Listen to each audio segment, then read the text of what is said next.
Half life period for nth order of reaction.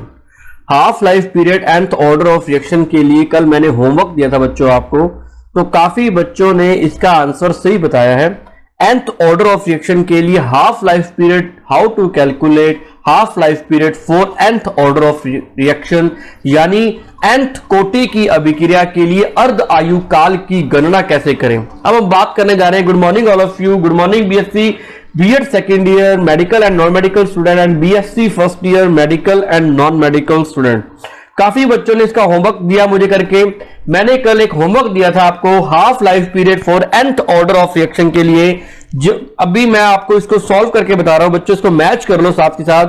तो आपको पता है कि हाफ लाइफ पीरियड का मतलब क्या होता है। T is equal to T half, यानी हाफ लाइफ पीरियड का मीन होता है कि जहां पर इनिशियल कंसंट्रेशन का हाफ रह जाए, यानी प्रारंभिक सांद्रता का आधा रह जाना, वह टाइम, वह पर्टिकुलर टाइम या विच पर्टिकुलर टाइम जो इनिशियल कंसंट्रेशन इज हाफ, है ना। इनिशियल कंसंट्रेशन, रिएक्टेंट की कंसंट्रेशन जो है वो इनिशियल कंसंट्रेशन की हाफ रह जाती है। उस पर्टिकुलर टाइम को, उस समय को, निश्चित समय को क्या बोलते हैं, अर्ध आयु काल या हाफ लाइफ पीरियड के नाम से जाना जाता है। ओके, तो टी हाफ का मतलब क्या होता है, the concentration of the reactant is the half of initial concentration of reactant. जब प्रारंभिक सांद्रता का आधा रह जाता है, उस टाइम को क्या बोलते हैं, अपने हाफ लाइफ पीरियड कहते हैं। अब कैलकुलेट करते हैं। टी की वैल्यू हाफ पुटअप कर दो इस क्वेश्चन के अंदर। ये हमारी इंटीग्रेटेड रेट लो इक्वेशन है। इस इक्वेशन के अंदर टी की वैल्यू पुटअप कर दो और सी टी की वैल्यू पुटअप कर दो। ओके, तो वैल्यू पुटअप करने जा रहे हैं। 1 upon n minus 1 and bracket close 1 upon C T की वैल्यू क्या रखेंगे यहां पर। सी टी की वैल्यू क्या आएगी, c by naught and its power n minus to the power n minus 1 is equal to minus 1 upon C naught n minus 1 and bracket कर दो क्लोज एंड के टी, आपको we know that K T is equal to K T, यहां पर क्या है, T यहां पर half हो गया तो के टी हाफ यहां लिख दिया मैंने। ओके, तो ये वैल्यू यहां पर आ गई। अब मैं क्या करूंगा कि के को ट्रांसफर कर दूंगा 1 अपॉन n माइनस 1। इसको सॉल्व करें तो अपने क्या आता है, bracket close 1 upon C by naught है तो ये 2 ऊपर चला जाएगा। तो आपको पता है 2, ये पूरा का पूरा 2 ऊपर चला जाएगा। इसकी भी पावर सी नोट पर भी पावर है इसकी और 2 पर भी पावर है। सी बाई नोट पर होल पावर n माइनस 1, जैसे ही ऊपर जाएगा तो 2 की पावर क्या हो जाएगा, 2 to the power n minus 1 upon में C naught the power n minus 1 and minus symbol लगा दिया 1 upon C naught n minus 1। इस तरीके से हम इसको लिखते हैं, है ना। इस तरीके से अपने इसको कैलकुलेट करते हैं। अब आप देखिए कि इस इक्वेशन के अंदर क्या चीज कॉमन आ रही है। देखो, सबसे पहले इस रिएक्शन के अंदर क्या चीज कॉमन आ रही है। अगर मैं इस होल रिएक्शन की बात करूं, के टी हाफ, ये हमारी सिंप्लीफाई इक्वेशन आ गई। अब देखो इन पूरी इक्वेशन में क्या चीज कॉमन आ रही है। इसमें अगर अपनी बात करें तो C naught to the power n minus 1 common आ रहा है।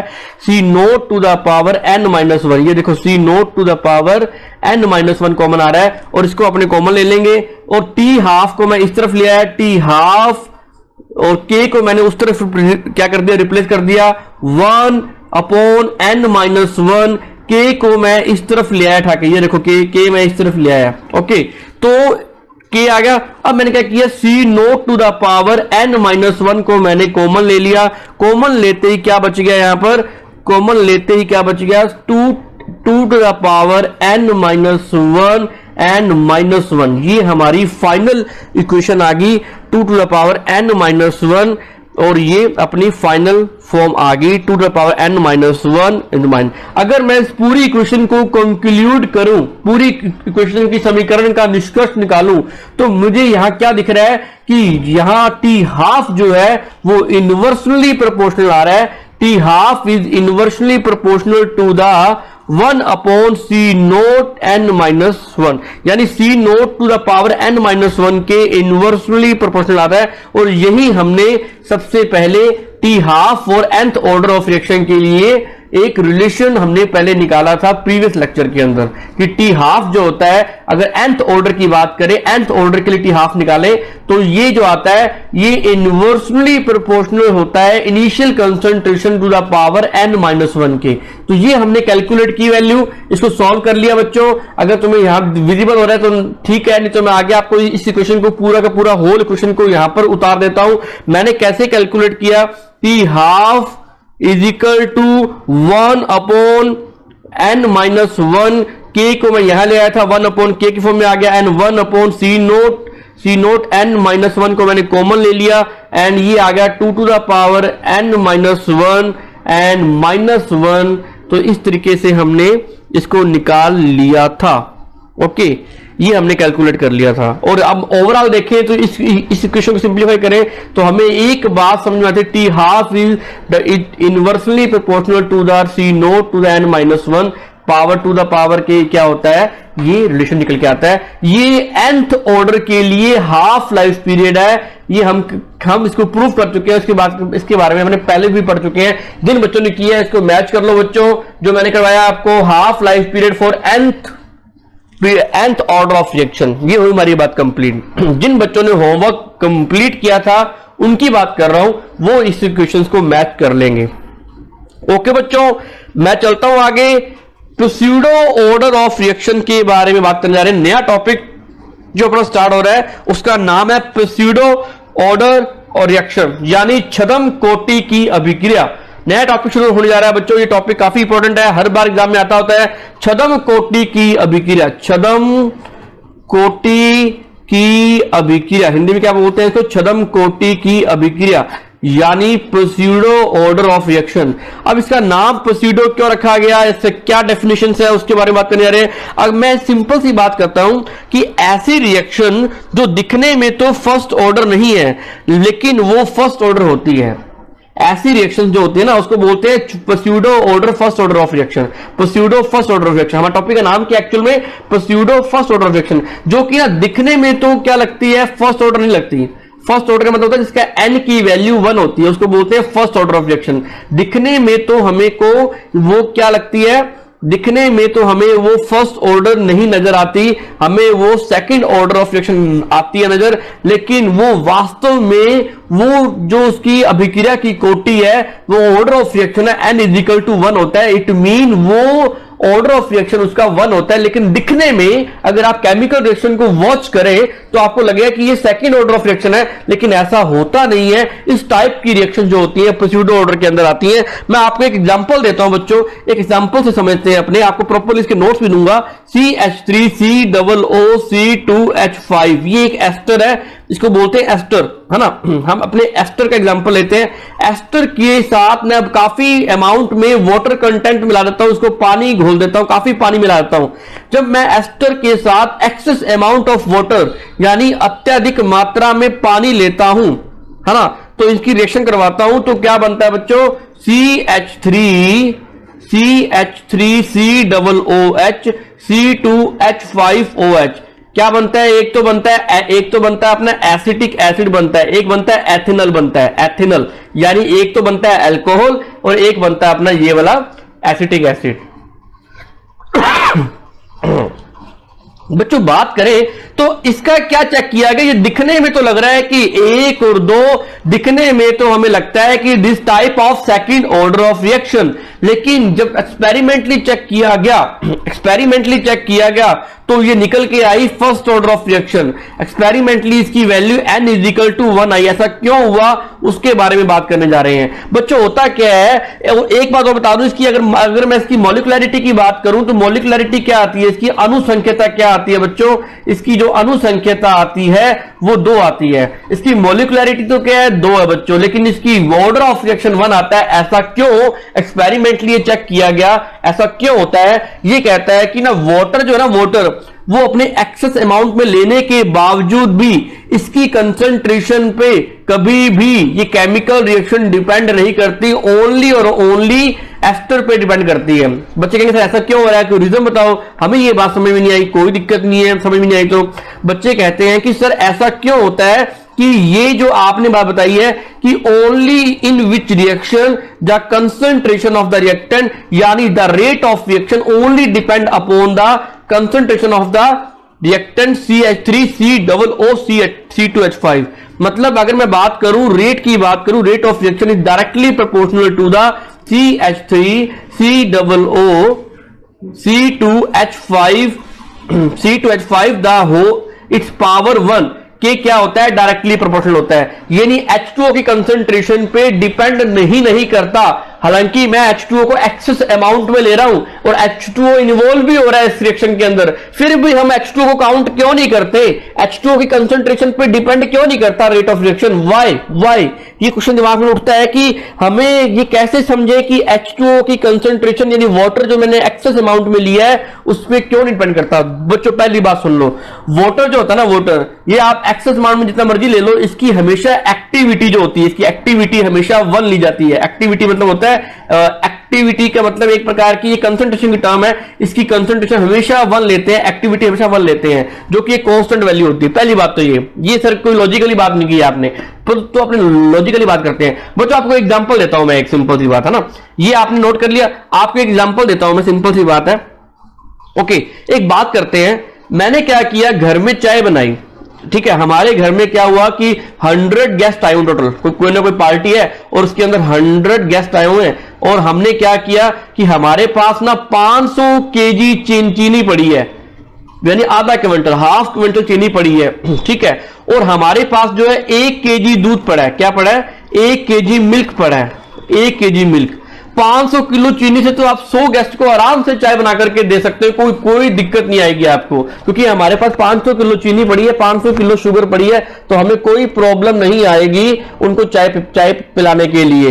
तो अगर बात करें कि 1 किलो दूध के साथ आप कितनी सारी चाय बना सकते हो, कितने कप ऑफ टी बना सकते हो, मैक्सिमम आप कप ऑफ टी बना सकते हो सिर्फ और सिर्फ 15 कप ऑफ टी बना सकते हो, सिर्फ 15 कप चाय बना सकते हो। लेकिन 500 किलो चीनी से हम पूरे 100 गेस्ट को चाय पिला सकते हैं। लेकिन वो चाय डिपेंड किस पे कर रही है, वो टी की जो टी बनने की जो टेंडेंसी है वो डिपेंड किस पे कर रही है, मिल्क पे कर रही है, सिर्फ दूध पे कर रही है, मिल्क पे कर रही है। समझाई बात को?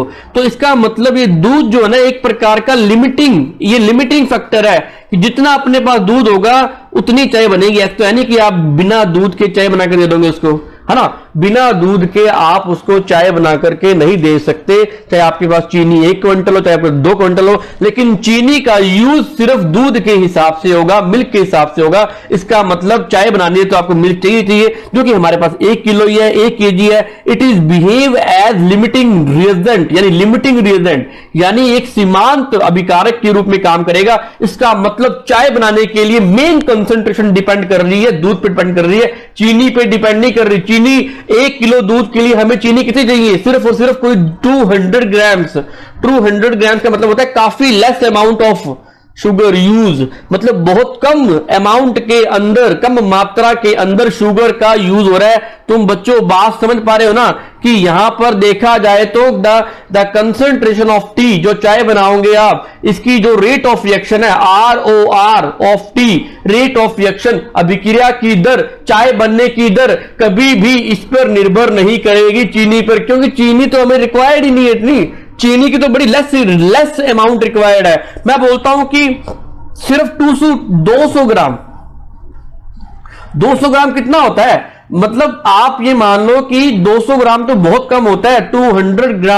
200 ग्राम भी मैं ज्यादा बोल गया, बहुत कम चीनी लगती है, एक किलो दूध के लिए बहुत कम चीनी लगती है। इसका मतलब काफी लेस अमाउंट की कंसंट्रेशन शुगर की हो रही है। इसका मतलब शुगर की कंसंट्रेशन पे चाय बनने की tendency, the rate of reaction depend ही नहीं करेगा। इसका मतलब लिमिटिंग रिएजेंट के फॉर्म में काम करेगा दूध। इसका मतलब बिना दूध के चाय नहीं बन सकती। इसका मतलब whole concentration is depend upon the milk, है ना, दूध पर डिपेंड कर रही है। अगर दूध होगा तो वो चीज बनेगी, नहीं तो नहीं बनेगी। इसका मतलब इसके हिसाब से इसका यूज होगा, और इसका यूज जो होगा वो काफी नेग्लिजिबल होगा शुगर का। इसलिए शुगर की कंसंट्रेशन को आप छोड़ भी सकते हो, कोई फर्क नहीं पड़ता। चलते हैं आगे, इसमें इस बात को, एग्जाम्पल को समझते हैं, अपने एग्जाम्पल को समझते हैं। अब मैंने क्या किया, वही CH3 COO C2H5 plus H2O जो ले रहा हूं वो ले रहा हूं एक्सेस अमाउंट में ले रहा हूं, एक्सेस अमाउंट में ले रहा हूं। मान लीजिए मैंने क्या किया, इसकी कंसंट्रेशन मैंने ले ली 0.1 मोलैरिटी, 0.1 मोलर, जो कि मैंने लिमिट अमाउंट में लिया है, एक लिमिट रिएजेंट के फॉर्म में लिया है। इसकी अमाउंट ले रहा हूं मैं 10m। ओके, तो मैंने इसकी रिएक्शन करवाई तो बन तो गया हमारा CH3COOH एंड प्लस C2H5OH बन गया। समझ आए बच्चों बात को, CH3 आपके ये प्रोडक्ट बन गया। अगर हम इसको मैं बात करूं तो इसकी जो है, इसका मतलब इसका कितना यूज हुआ 0.1m, इसका कितना यूज हुआ 10 माइनस 0.01 ही इसका यूज हुआ, मतलब 10 मोल में से 10 मोलर में से 0.01 मोलर ही H2O का यूज हुआ, क्योंकि हमारे पास जो है ना वो रिएक्टेंट कितना है 0.1 मोलर ही है, और यही प्रोडक्ट बनाएगा। इसके बिना H2O कुछ भी नहीं कर सकता। आपको बताया कि प्रोडक्ट कहां से बन रहा है, एस्टर से बन रहा है। एस्टर की अमाउंट के लिए 0.1m, तो वाटर कितना यूज होगा। अगर आपको बताया कि मैं यहां पर 1 मोल ले रहा हूं तो 1 मोल से 1 मोल ही H2 यूज हो रहा है, और 1 मोल से 1 मोल ही CH3COOH बन रहा है, और 1 मोल ही अल्कोहल बन रहा है। इसका मतलब अगर मैं 0.1 लूंगा यहां पर तो 0.1 ही इसका यूज होगा, और 0.1 ही बनेगा, और 0.1 ही बनेगा। इसका मतलब 10 में से सिर्फ और सिर्फ 0.1 ही यूज होगा। इसका मतलब तुम बात समझ पा रहे हो क्या कि 10 minus 0.1 is equal to lump sum is equal to बराबर किसके होता है, 10 के बराबर होता है। इसका मतलब इसकी कंसंट्रेशन का कोई फर्क नहीं पड़ता। H2 की कंसंट्रेशन नेग्लिजिबल मानी जाती है 10 मोलर के मुकाबले में, कंपैरेटिवली 10 मोलर के। तो हम इसका यूज ही नहीं कर रहे हैं, बहुत लेस अमाउंट में यूज कर रहे हैं एज कंपेयर टू 10 मोलर, यानी 10 मोलारिटी के अकॉर्डिंग। समझे बात को, मतलब मैं बहुत एक्सेस अमाउंट में वाटर ले रहा हूं। अगर थोड़ा सा पानी यूज हो भी गया तो उसकी कंसंट्रेशन पर डिपेंड नहीं करता, नहीं मानते हम कि उसकी डिपेंड कर रहा है। मेनली जो प्रोडक्ट डिपेंड कर रहा है ना, तुम मेरी बात समझ पा रहे हो ना बच्चों, कि mainly depend rate of reaction. इस रिएक्शन के लिए बात करूं तो mainly rate of reaction R is depend directly proportional to the reactant is ester CH3COOH C2H5, its power 1 इस पे डिपेंड कर रहा है। It's the rate of reaction is only depend upon the CH3COO C2H5, यानी ester पे depend करता है only in which reaction. इसका मतलब ये जो रिएक्शन है इसका ऑर्डर कितना है 1 है, ऑर्डर कितना है 1 है, लेकिन इसकी जो मोलिकुलरिटी कितनी है 2। मोलिकुलरिटी मतलब दिखने में हमें लगती है सेकंड ऑर्डर, लेकिन होते नहीं है, इसीलिए इसको pseudo order reaction, it called pseudo first order reaction बोलते हैं, प्रोस्यूडो फर्स्ट ऑर्डर रिएक्शन बोलते हैं। यानी इसको बोलते हैं छदम प्रथम कोटि की अभिक्रिया, छदम प्रथम कोटि की अभिक्रिया के नाम से जाना जाता है। ये हमने कॉन्सेप्चुअल बात की बच्चों, आपको समझ में आई बात, कोई डाउट आपको? चले आगे बच्चों, ये हमने प्रोस्यूडो ऑर्डर केमिकल रिएक्शन कंप्लीट की। आगे इसको मैं इलेबोरेट करने जा रहा हूं कि what is the pseudo first order reaction, exam में कैसे लिखना है वो हमने समझ लिया। एक प्रोस्यूडो फर्स्ट ऑर्डर रिएक्शन की डेफिनेशन फटाफट हम इलेबोरेट करने जा रहे हैं बच्चों, बने रहो फटाफट। A pseudo order first order reaction can be defined as a second order और बाइमॉलिक्यूलर रिएक्शन। इसको लगता है कि ये लगता है कि सेकंड ऑर्डर रिएक्शन होगी, that is made to behave like a first order reaction, लेकिन ये वास्तव में फर्स्ट ऑर्डर रिएक्शन की तरह बिहेव करती है। This reaction occurs when one reacting material is present in a great excess or is maintained at constant concentration compared with other substance। ये कहता है कि अगर एक तो हम क्या लेते हैं एक्सेस अमाउंट में लेते हैं, ठीक है, दूसरी कंसंट्रेशन की कंपेयर। ये देखो CH3COO C2H5 एस्टर के कंपैरिजन में यहां पर जो वाटर है वो हम एक्सेस अमाउंट में लेते हैं, इसकी कंसंट्रेशन जो है वो कांस्टेंट मानी जाती है। इसका कोई जितना मर्जी ले लो आप, कोई फर्क नहीं पड़ेगा, जितना इसका यूज होना उतना यूज होगा इसका, लेकिन इस पे कंसंट्रेशन, इस पे रेट ऑफ रिएक्शन डिपेंड नहीं करेगा। सिंपल सी बात, सिर्फ डिपेंड करेगा इस पे। चले आगे। In this section we will learn about the pseudo first order reaction and their rate equations to being with reactions that appears to be second order in nature but are approximated as first order of reaction and close analysis. अगर हम simple analysis करें, ऊपर equation को whole form में देखें, मैं ऊपर से देखूं, मतलब मैं इसको शैलो फॉर्म में देखूं, यानी ऊपर से देखूं तो लगता है कि ये order of reaction second order of reaction है, पर लेकिन इसको मैं अप्रोक्सीमेशन देखूं, अगर इसको मिक्सअप कर दूं तो मुझे क्लोजली एनालिसिस करूं, बड़ी गहनता के साथ इसकी स्टडी करूं, तो मुझे नजर में आता है कि this is a first order of reaction, यह फर्स्ट ऑर्डर रिएक्शन है, वास्तव में फर्स्ट ऑर्डर रिएक्शन है, इसलिए तो इसको प्यूडो फर्स्ट ऑर्डर रिएक्शन बोलते हैं। जैसे ए प्लस बी मिलकर के सी प्लस डी बनाते हैं, दिखने में लगता है ये सेकंड ऑर्डर है, लेकिन है नहीं, ये बता रहे हैं this reaction is dependent upon the concentration of the both and A and B. ये रिएक्शन दोनों पे डिपेंड कर रही है, of the component is present in large excess, ठीक है ना, लेकिन but one of the components is present in large axis, thus its concentration hardly changes as reaction proceeds। मतलब इसकी एक की कंसंट्रेशन में काफी इतना ज्यादा चेंज नहीं आता, तो मेनली एक पर ही डिपेंड करता है, ये समझाने की कोशिश कर रहा है। so if component B is in large axis and the concentration is B is very high as compared to that of A, the reaction is considered to be pseudo first order। अगर आपको ऐसा case मिलता है, आपको A plus B reactant मिलते हैं और ये अपने दोनों के दोनों रिएक्टेंट परफॉर्म करते हैं रिएक्शन को, अगर मैं B लेता हूं एक्सेस अमाउंट में, इसकी कंसंट्रेशन में हाई रख देता हूं एज कंपेयर टू A, तो ऐसी विच टाइप ऑफ रिएक्शन जो होगी वो प्यूडो ऑर्डर रिएक्शन का एग्जांपल होगा, क्योंकि बी की कंसंट्रेशन पे डिपेंड नहीं करेगा रेट ऑफ रिएक्शन। क्यों नहीं करेगा मैं समझा चुका हूं। Reaction with respect to A, if component A is in large axis and the concentration of A is very high as compared to B, the reaction considered as to be pseudo first order with respect to B। मतलब क्या है कि ये कहता है अगर आपने B की कंसंट्रेशन को ज्यादा ले लिया तो A की रिस्पेक्ट में ये रिएक्शन कैसी होगी, pseudo first order। अगर आपने A की कंसंट्रेशन को मैक्सिमम ले लिया एज कंपेयर टू B, लेकिन B की कंसंट्रेशन कम है, तो भी ये A के ये प्यूडो फर्स्ट ऑर्डर रिएक्शन ही बोलेंगे एज किसके कंपैरिजन में, B के कंपैरिजन में, मतलब B की रिस्पेक्ट में, समझाइए बात को, मतलब B की तुलना, मतलब ये क्या कर रहा है, दो रिएक्टेंट को कंपैरिजन कर रहा है A प्लस B को। ये कहता है कि इनमें से किसी भी एक की कंसंट्रेशन, चाहे A चाहे B, बोथ में से किसी भी एक की कंसंट्रेशन अगर मैक्सिमम होगी ना, आपने एक्सेस अमाउंट में ले ली ना, तो वो कंसंट्रेशन को पर डिपेंड नहीं करेगा वो रेट ऑफ रिएक्शन। मतलब इसकी मैंने हाई ले ली तो इसकी रिस्पेक्ट में ये फर्स्ट ऑर्डर यानी प्यूडो फर्स्ट ऑर्डर रिएक्शन यानी छद्म प्रथम कोटि की अभिक्रिया कहलाएगी। ये एग्जांपल के थ्रू समझा रहा है। Okay, example of first order reaction. अब एग्जाम्पल लेते हैं। Here in an example of help you understand the concept more clearly, consider the hydrolysis of ethyl acetate. मैं एथाइल एसीटेट का क्या करता हूं, हमने एथाइल एसीटेट का मतलब होता है CH3COO-C2H5, इसको बोलते हैं एथाइल एसीटेट। ये होता है एथाइल एसीटेट, इसको बोलते हैं एथाइल एसीटेट की reaction during the hydrolysis. Hydrolysis का मतलब होता है कि वाटर कंटेंट के साथ उसकी रिएक्शन करवाना, है ना।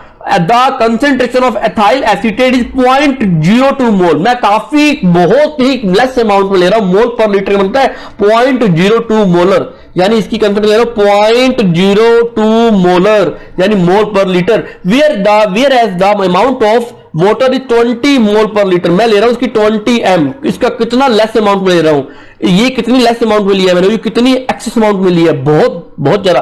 Process of hydrolysis involve a large amount of water. Let us say the process of hydrolysis attains completion in the reaction time t और the reaction can be represented at, ये क्या बनेगा इससे, एक तो बन जाएगा एसिटिक एसिड बन जाएगा और एक क्या बन जाएगा इससे अल्कोहल की फॉर्मेशन हो जाएगी। इस तरीके से बात करते हैं। लेकिन इस एग्जांपल में ये जो दोनों के दोनों प्रोडक्ट बने हैं वो किससे बने हैं, मेनली ये फैक्टर काम कर रहा है जो कि लिमिटिंग रिएजेंट है।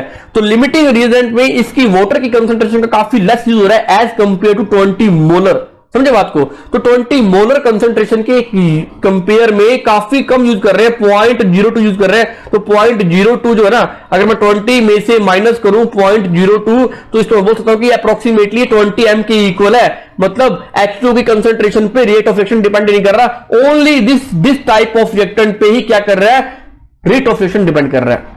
Okay, for the above mention reaction the rate of reaction can be given as, ऐसा होना चाहिए। ये बोलता है कि रेट जो है ना वो डिपेंड करना चाहिए, रेट इज इक्वल टू के CH3COO C2H5 एंड H2O, इन दोनों पर रेट कांस्टेंट या रेट ऑफ रिएक्शन डिपेंड करना चाहिए, लेकिन ऐसा होता नहीं है। क्यों? Here we see that concentration of water is very high, thus does not change much during course of reaction, इतना ज्यादा कोई चेंज नहीं आता वाटर के कारण। ये कहता thus the rate of reaction can be said to be independent of the change of concentration of H2O, अगर H2O की concentration पे independent है, putting them the for change of concentration water is in the above reaction to being zero, इसको आप zero बोल सकते हो कि इस पे डिपेंड नहीं करता, जीरो, ये जीरो इस पे डिपेंड नहीं करता, मेनली फैक्टर नहीं करता। तो we can write effective rate और इक्वेशन, इफेक्टिव यानी प्रभावी अगर समीकरण लिखे हम, दर नियम लिखे तो प्रभावी दर नियम यानी इफेक्टिव रेट ऑफ रिएक्शन लिखे, दिस इज ये काम करेगा। रेट इज इक्वल टू के CH3COO C2H5, यानी इसका मतलब यह है कि rate of reaction effectively depend upon the concentration of the reactant CH3COO C2H5, यानी इस पे डिपेंड करेगा, इस पावर 1 पे डिपेंड करेगा, इसको बोलते हैं रेट ऑफ रिएक्शन। ये procedural order of first order reaction है। हो गया बच्चों, समझ गए बच्चों बात को? Here the term KT take into account the value of constant concentration of water, यहां पर जो हमने K की वैल्यू है, ये जो हमने K लिया कांस्टेंट, ये कहता है कि इसकी वैल्यू हमने K डैश और H2O की इक्वल कर दी, H2O की कंसंट्रेशन इक्वल कर दी, K को इसकी इक्वल मान लिया हमने। मतलब क्या? मतलब हमने पूरी की पूरी H2O की कंसंट्रेशन को एज ए कांस्टेंट मान के चल लिया। ये इतना ज्यादा फैक्टर अफेक्टिंग नहीं करता, इतना ज्यादा इंफ्लुएंस नहीं करता रेट ऑफ रिएक्शन को। We see that reaction behave as first order reaction, such reaction term as pseudo first order reaction. Another example of pseudo first order reaction is the inversion of cane sugar given by the following reaction. cane sugar क्या होते हैं बच्चों, जल्दी बताओ? What is cane sugar? Issue शर्करा क्या होती है? इशू बोलते हैं हिंदी के अंदर, इशू शर्करा, इशू शर्करा हिंदी में। जल्दी बताओ क्या होती है भाई केन शुगर? केन होती है शुगर, उसका फॉर्मूला होता है C12H22O11 इज द के एग्जांपल ऑफ केन शुगर, यानी गन्ने वाली शुगर जो आप खेतों में लगाते हैं ना, गन्ने लगाते हो, उसको बोलते हैं केन शुगर। इसका इन्वर्जन करने जा रहे हैं, जब इसकी एक्सेस अमाउंट में वाटर के साथ अपने रिएक्शन करवाते हैं तो क्या बनता है बच्चों? C6H12O6 के दो मॉलिक्यूल बनते हैं, C6H12O6 दो मॉलिक्यूल बनते हैं, एक को बोलते हैं ग्लूकोज, एक को बोलते हैं फ्रक्टोज। तुम कहो सर कि ये तो दोनों को दिखने में सेम लग रहे हैं, दोनों में दिखने में सेम लग रहे हैं। बच्चों नहीं, इसमें एल्डिहाइड ग्रुप होता है और इसमें कीटोनिक ग्रुप होता है। दोनों के अंदर की अगर अंदर की स्टडी करें, इनर स्ट्रक्चर्स की स्टडी करें तो हमें अलग मिलता है इसका ओरिएंटेशन, लेकिन दिखने में एक है C6H12O6 C6H12O6, ये आपस में दोनों क्या आइसोमरिज्म है, आइसोमर्स है दोनों, ग्लूकोज फ्रक्टोज। ओके, तो ग्लूकोज और फ्रक्टोज बनते हैं, ये इसको बोलते हैं इन्वर्जन ऑफ शुगर। अगर ये केन शुगर ना होती तो ये नहीं बनता। यहां पर हमने क्या लिया? वाटर लिया एक्सेस अमाउंट में, तो इसकी कंसंट्रेशन को हम कांस्टेंट मान सकते हैं, मतलब इसका कोई ज्यादा योगदान या ज्यादा कोई रिस्पॉन्सिबल नहीं है change in rate of reaction. Rate of reaction के लिए कोई ज्यादा रिस्पॉन्सिबल नहीं है। तो mainly rate of reaction is depend upon the C12H22O11 पे डिपेंड करता है, यानी केन शुगर पे डिपेंड करता है। The best example of the pseudo first order reaction, ये भी एग्जांपल किसका है? Pseudo first order reaction. अगर मैं इसके लिए R की वैल्यू लिखूं, द रेट कांस्टेंट की वैल्यू लिखूं, R is equal to rate constant and bracket close the concentration of the cane sugar C12H22O11 its power 1, इस पे मेनली इसका डिपेंड करता है। ये आप इसको नोट कर लीजिए, ये इसका रेट ऑफ रिएक्शन ये हो गया किसके लिए? This which one chemical reaction, इस केमिकल रिएक्शन के लिए। समझे बच्चों बात को? ये आपका प्रोसीडो ऑर्डर ऑफ रिएक्शन कंप्लीट हुआ। ओके, समझ में आया बच्चों?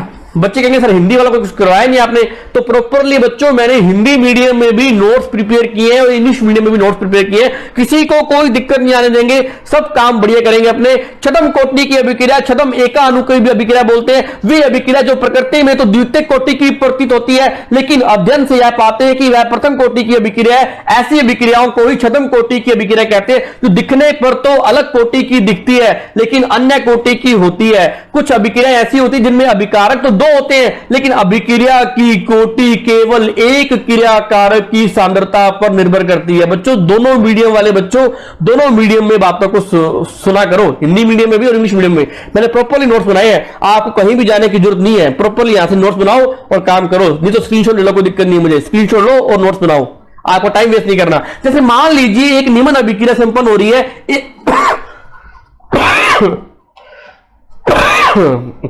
सॉरी बच्चों, बच्चों 2 मिनट रुको, थोड़ी तबीयत खराब थी मेरी, अभी करता हूं मैं। A plus B and A plus B give C plus D. A plus B अभिकारक आपस में अभिक्रिया करके सी प्लस डी बनाते हैं, ठीक है। समीकरण को देखने से हम यह कह सकते हैं कि अभिक्रिया दोनों क्रिया कारक अर्थात ए एंड बी की सांद्रता पर निर्भर करता है, लेकिन मान लेते हैं कि ए क्रिया कारक की सांद्रता का मान बहुत अधिक है, मान लिया कि बी की कंसंट्रेशन बहुत ज्यादा अधिक है, मैक्सिमम कंसंट्रेशन ऑफ बी, तो दूसरे पदार्थ या क्रिया कारक की सांद्रता बहुत कम है। जो क्रिया कारक उच्च मात्रा में होता है उसका मान थोड़ा बहुत परिवर्तन करने से अभिक्रिया के वेग में कोई परिवर्तन नहीं होता, लेकिन चूंकि क्रिया कारक बी यहां कम मात्रा में है, अतः इसकी थोड़ी सी मात्रा में परिवर्तन करने पर अभिक्रिया का वेग अधिक परावर्तित होता है।